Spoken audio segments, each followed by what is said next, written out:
Saya memang tahu ada nama Pakistan, Afghanistan, Turkmenistan, Kazakhstan, Kyrgyzstan, Uzbekistan, dan lain-lain nama yang berakhiran stan. Namun, saya tidak tahu bahwa ternyata ada pula nama Londonistan. Ternyata, Londonistan adalah julukan terbaru bagi sebuah kota yang bernama London.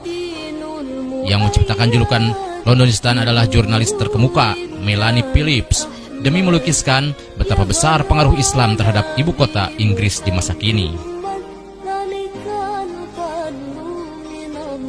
Sejak 2001 sampai 2016, di London telah didirikan 423 masjid baru, sementara sekitar 500 gereja telah ditutup. Di Hyde United Church dibeli oleh umat Islam dari Mesir dan diubah menjadi masjid. Sama halnya dengan gereja Santo Peter dirubah menjadi Masjid Madinah.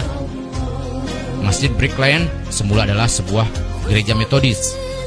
Bukan hanya bangunan yang berubah, sebab pada tahun 2016 jumlah kaum mualaf di London meningkat 2 kali lipat.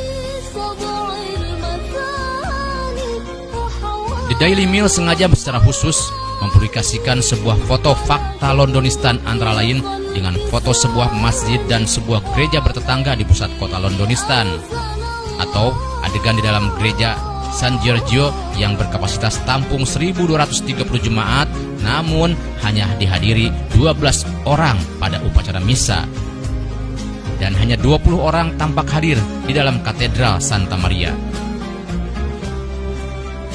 Masjid di kawasan Brown Street Estate punya masalah beda akibat daya tampung hanya maksimal 100 orang.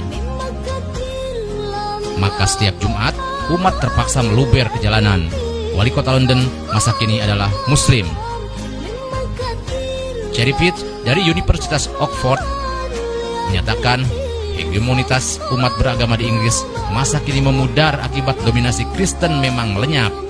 Direktur The National Secular Society, Kate Peterswood, yakin bahwa di Inggris dalam 20 tahun mendatang jumlah Muslim akan lebih besar ketimbang jumlah Kristen.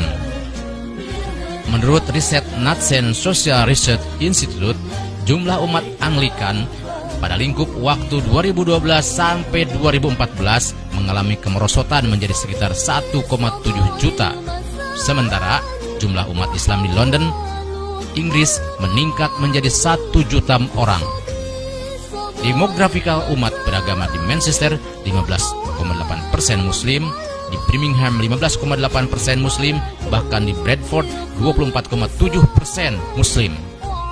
Wajar apabila para penderita Islamophobia makin dilanda gelisah, paranoid bahwa gelombang bencana Islamisasi sedang melanda Inggris.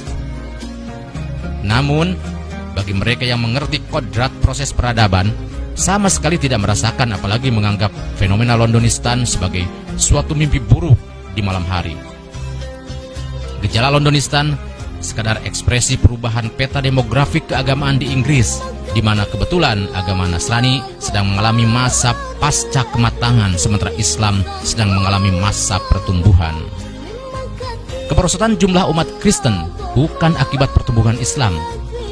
Ketika masih belajar kemudian mengajar di Jerman pada tahun 70-an, di mana umat Islam setempat masih dalam jumlah sangat terbatas, saya pribadi sudah menyaksikan bagaimana jumlah umat Kristen yang rajin ke gereja terus-menerus merosot.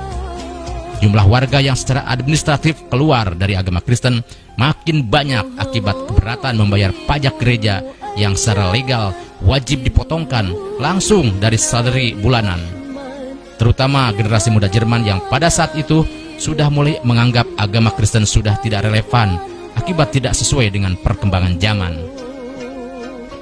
Maka dapat disimpulkan bahwa apa yang disebut sebagai Islamophobia sebenarnya hanya suatu penyakit jenis khayal yang sengaja direkayasa oleh mereka yang merasa kepentingannya terancam akibat tumbuhnya jumlah umat Islam. Sehingga meskipun pada kenyataan mayoritas pelaku kekerasan terorisme di bumi Amerika Serikat sebenarnya bukan Muslim, namun Donald Trump dan para pendukungnya sengaja membiasakan diri untuk menggunakan istilah teroris Islam radikal.